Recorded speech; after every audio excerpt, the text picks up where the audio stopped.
বাংলাদেশ ও পাকিস্তানের মধ্যকার প্রথম টেস্ট শুরু হওয়ার আগে দুইটা বিষয়ে আলোচনা হতে পারে। সেই দুইটা বিষয় একটা হচ্ছে উইকেট, যে উইকেটটা আমরা দেখতে পাচ্ছি সেটা নিয়ে অনেক আলোচনা হচ্ছে যে আসলে বোলিং ফ্রেন্ডলি উইকেট হচ্ছে, বিশেষ করে পেস ফ্রেন্ডলি উইকেট হচ্ছে, ঘাস রয়েছে, বাংলাদেশ ঠিক করছে নাকি ভুল করছে, এই আলোচনা আছে। আর একটা হচ্ছে যে তামিম খেলবেন কি খেলবেন না, তামিমকে খেলানো ঠিক হবে কি হবে না, এবং একাদশটা কেমন হতে পারে, এই তিনটে বিষয় নিয়ে আলোচনা করতে চাই। প্রথমে কথা বলতে চাই উইকেট নিয়ে, যে উইকেটটা কেমন হতে যাচ্ছে এবং এই উইকেটে পেসাররা কেমন করবে, অথবা পেস ফ্রেন্ডলি উইকেট হলে বাংলাদেশ ভালো করতে পারবে কিনা। দেখুন, বাংলাদেশ যখন সব শেষ সিরিজ জিতেছে পাকিস্তানের বিপক্ষে রাওয়ালপিন্ডিতে, দুইটা ম্যাচই জিতেছিল, তখনও কিন্তু বাংলাদেশ দল পেসে ভালো করেছে এবং সেখানে উইকেটটা ছিল এমন যে পেসাররা সুবিধা পাবে, সাথে সমস্যার সাথে স্পিনাররা ভালো করবে। সেই একই ধরনের উইকেট হতে যাচ্ছে এখানে। হ্যাঁ, আমরা মিরপুরে সবসময় দেখি যে স্পিন ফ্রেন্ডলি উইকেট হবে এবং বড় দলের বিপক্ষে যখন খেলা হবে তখন নিঃসন্দেহে স্পিন ফ্রেন্ডলি করতেই হবে। টস জিতবে, আগে ব্যাট করবে, ব্যাট করার পর বাংলাদেশ কিছু একটা রান করবে, ভালো রান করবে, এবং সেই রান করার পর প্রথম দিনের শেষের দিকে অথবা দ্বিতীয় দিনের শুরু থেকেই স্পিন অ্যাটাক দারুণভাবে কাজে দেবে এবং সেভাবেই বাংলাদেশ দল জিতবে। কিন্তু সেই কাজ করতে গেলে বাংলাদেশ কি এখন সেই ফলটা পাবে? মনে হয় না। আর সেজন্যই এখন যে উইকেটটা করা হচ্ছে সেটা একেবারেই রাওয়ালপিন্ডির যেই ম্যাচ দুটো বাংলাদেশ দল জিতেছে ইতিহাসের প্রথমবারের মতো পাকিস্তানের মাটিতে ওদেরকে হোয়াইট ওয়াশ করেছে, এবং বাংলাদেশ তাদের এগেইনস্টে দুইটা টেস্ট জিতেছে, সেটা ওখানে গিয়ে। এবং সেখানে তাসকিন হোক, হাসান মাহমুদ হোক, রানা হোক, তারাই ম্যাচ জিতিয়েছেন। হ্যাঁ, মাঝখানে ভালো বল করেছিলেন মিরাজ, তাইজুলও, কিন্তু পেসাররা বড় একটা ভূমিকা রেখেছিলেন। এবং আপনি যদি দেখেন তাদের যে পেস ডিপার্টমেন্টটা, যেখানে আব্বাস রয়েছেন, আফ্রিদি রয়েছেন, খুরম শাহজাদ রয়েছেন, আমাদ বাট রয়েছেন, হাসান আলী রয়েছেন, তার থেকে বাংলাদেশি পেসারদের ফর্ম ভালো, তাদের এক্সপিরিয়েন্স ভালো, এবং সবচেয়ে বড় বিষয় হচ্ছে বাংলাদেশ বোলিং লাইন আপটা এগিয়ে আছে। তাসকিন, শরীফুল, রানা, এবাদত, মানে ওদের সাথে আমাদের তুলনা করলে পেস ডিপার্টমেন্টে বাংলাদেশই এগিয়ে আছে। এবং রিসেন্ট তো আমরা সবাই জানি যে রানা কী করছেন। শুধুমাত্র বাংলাদেশ দলে নয়, এই দুই দলে যদি কম্পেয়ার করা হয়, 9জন পেসারকে রাখা হয়, সেখানে রানাকে সবাই এগিয়ে রাখতে বাধ্য, যে 9জনের মধ্যে রানা ফার্স্ট পেস বোলার, যিনি সবচেয়ে বেশি ভয়ঙ্কর হয়ে উঠতে পারেন এই উইকেটে। তাহলে কেন বাংলাদেশ দল একটু পেস ফ্রেন্ডলি উইকেট করবে না?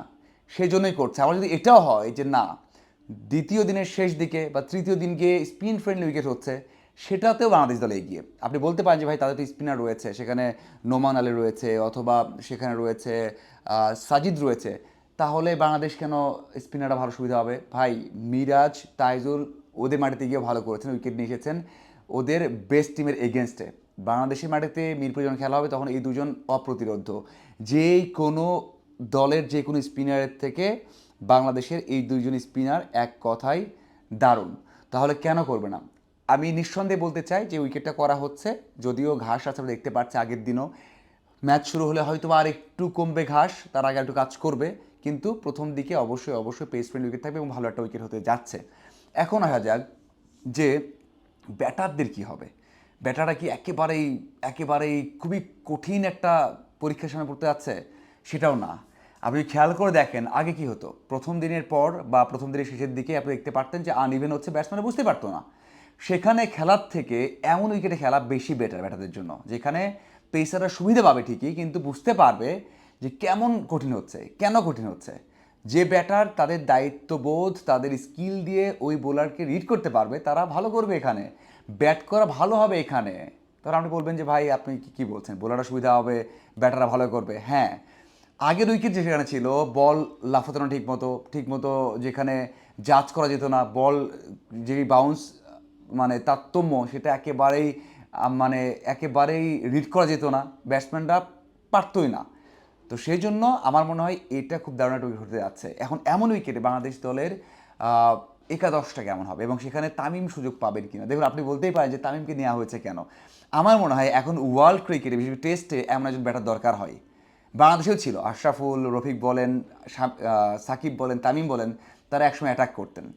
অ্যাটাক করতে, কারণ যখন দেখবেন যে উইকেট কঠিন হয়ে গেছে, সেই সময়টাতে আপনাকে একজন অ্যাটাক রান করতে হবে। সেটা ঋষভ পান্থ হোক, ট্র্যাভিস হেড হোক, সেটা আপনি বলতে পারেন বেন ডাকেট হোক, অথবা এমন অনেক অনেক ক্রিকেটার এখন রয়েছেন, সাউথ আফ্রিকাতেও আছে, প্রত্যেক দলে এমন একজন করে ভালো রোল প্লে করেন।